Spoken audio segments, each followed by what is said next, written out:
ہم سے جڑے رہنے کے لیے ہمارے چینل کو سبسکرائب ضرور کریں۔ دو لوگ آج پورے کے پورے مل کر کے بھی اگر پروپیگنڈا پھیلائیں کہ یہ دہشت گرد ہوتے ہیں، آتنکواد ہوتے ہیں، ٹیررسٹ ہوتے ہیں، اے میرے بھولے بھالے مسلمان، تجھے ان پاکھنڈیوں کی سند اور سرٹیفکیٹ کی ضرورت نہیں ہے۔ تو فخر سے کہے میں محمد عربی کا غلام ہوں، مجھے اس بات پر فخر ہے کہ میں مسلمان ہوں۔ الحمدللہ دین اسلام وہ ہے کہ ہم اپنے ہاں جانوروں پر بھی ظلم کو روا نہیں رکھتے، جائز نہیں رکھتے۔ عزیزان گرامی، دین اسلام میں رہنے والا ہر بچہ فخر کے ساتھ جیے گا۔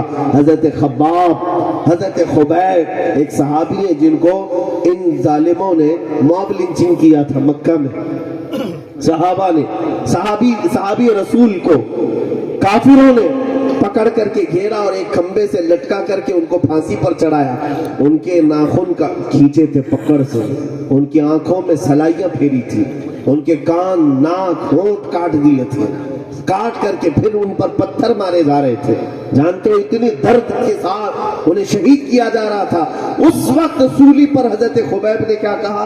ان کے اشعار ہیں عربی میں، انہوں نے کہا کہ اے ظالمو، مجھے اس بات کا خوف نہیں ہے کہ تم میرے ٹکڑے کر کے مجھے مار رہے ہو، بلکہ مجھے اس بات کا فخر ہے کہ میں مر بھی رہا ہوں تو اسلام کے دامن میں مر رہا ہوں، میں دائرہ اسلام میں جا رہا ہوں، یہ فخر ہو۔ آپ کسی چور قوم سے وابستہ نہیں ہیں، آپ کسی مجرم قوم سے وابستہ نہیں ہیں، آپ ایک محمد عربی صلی اللہ تعالیٰ علیہ وسلم کے اس عظیم میسج کو لے کر چل رہے ہیں جس کو لے کر کے ہندوستان میں غریب نواز بھی آئے، قطب الدین بختیار کاکی بھی آئے، محبوب الہی نظام الدین اولیاء بھی آئے، مخدوم علاء الدین صابر کلیری بھی آئے، جن مسلمانوں کو یہ پتا ہے ہمارے اسلاف یہ ہے جو بیٹھے ہوئے ہیں، ہمارے اکابر یہ ہے جو بیٹھے ہوئے ہیں، وہ نہیں جو آتنکوادیوں کے ایک ایک لشکر، ایک ایک جھنڈ بنا کر کے بم باندھ کر کے ناحق لوگوں کو اڑا رہے ہیں۔ نہیں، یہ ہماری تعلیمات میں سے نہیں ہے۔ اگر کوئی پوچھے تیرا دین کیا ہے تو فخر سے کہنا میرا دین وہی ہے جو صابر کلیری کا تھا، میرا دین وہی ہے جو خواجہ اجمیری کا تھا، میرا دین وہی ہے جو امام احمد رضا خان کا تھا۔ اگر ان کی تعلیمات میں تمہیں کہیں ایک آنے برابر بھی ظلم نظر آتا ہو، لاؤ پھر میرے سامنے، میں دیکھتا ہوں۔ بلکہ ان کی تعلیمات کے الف سے لے کر یا تک اگر کوئی پیغام ہے تو وہ حسن اخلاق کا پیغام ہے، صبر و رضا کا پیغام ہے، قناعت و شجاعت کا پیغام ہے، اور اللہ وحدہ کی ذات میں گم ہو جانے کا پیغام ہے، اس کی عبادت میں فنا ہو جانے کا پیغام ہے۔ اس کے علاوہ کاٹو مارو دھاڑو یہ سب چیزیں تو تھی نہیں۔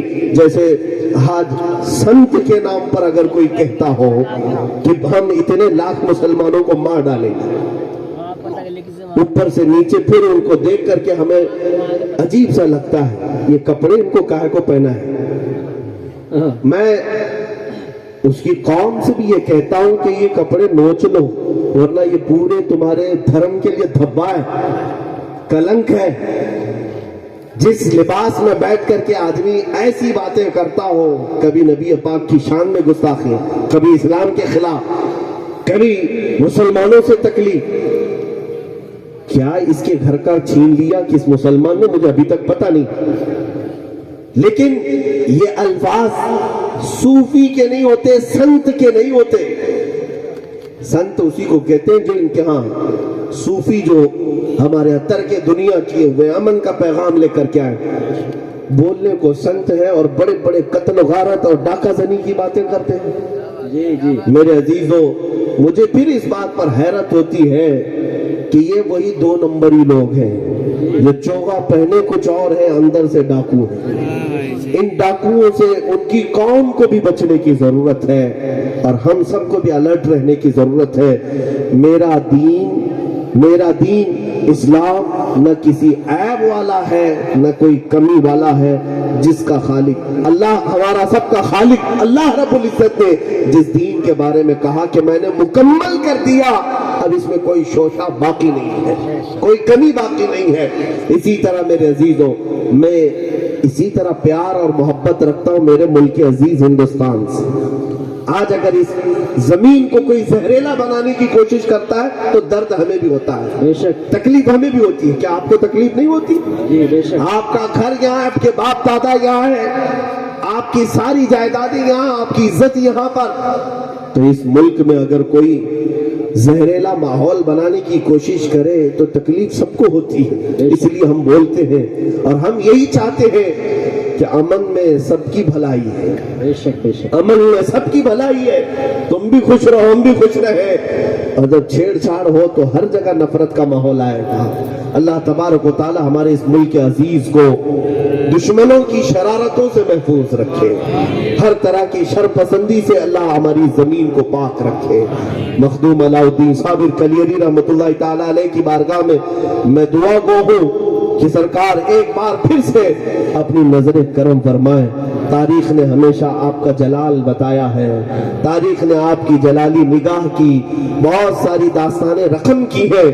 آج مخدوم علاء الدین صابر کلیری کی اس ایک نگاہ کی ضرورت ہے. جو نگاہ انہوں نے کبھی کسی پر ڈالی تو وہ وہیں ختم بھی ہو گیا یا آباد ہوا ہے. آج پھر سے صابر کلیری کی کے دربار میں ملتمس ہوں سرکار پھر سے نظر کرم فرمائے.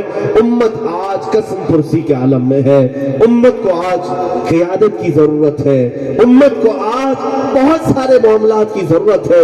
مولا کریم ہم سب کو اتحاد عطا فرمائے، اتفاق عطا فرمائے، ہماری کھوئی ہوئی عزت اور وقار ہمیں عطا فرمائے.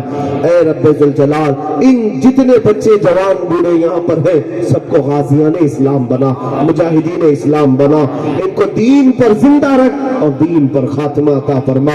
آؤ میرے عزیزوں، مصطفیٰ کریم صلی اللہ تعالیٰ علیہ وسلم کے دربار میں خراج عقیدت پیش کر کے میں اپنی گفتگو کو ختم کرتا ہوں، اس لیے کہ ہماری گفتگو اس وقت تک مکمل نہیں ہوتی جب تک کہ ذکر مصطفیٰ نہ ہو جائے. میرے مصطفیٰ کریم صلی اللہ تعالیٰ علیہ وسلم کے دربار میں ہم حاضری نہ دیں تو پھر وہ بیان ہی بیان کیا ہے، وہ زندگی کیا ہے.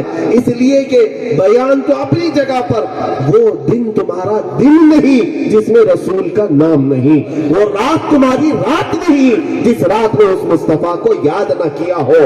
اس لیے کہ فاضل بریلوی اعلیٰ حضرت فرماتے ہیں دل ہے وہ دل جو تیری یاد سے معمور رہا، سر ہے وہ سر جو تیرے نام پہ قربان گیا. حضور کے نام پر مر مٹنے والا جو سر ہے اسی کو حقیقت میں سر کہتے ہیں ورنہ کدو کا ٹکڑا ہے، اور جو ان کے یاد سے بھرا ہوا ہے اس کو دل کہتے ہیں ورنہ گوشت کا ٹکڑا ہے، کچھ نہیں ہے.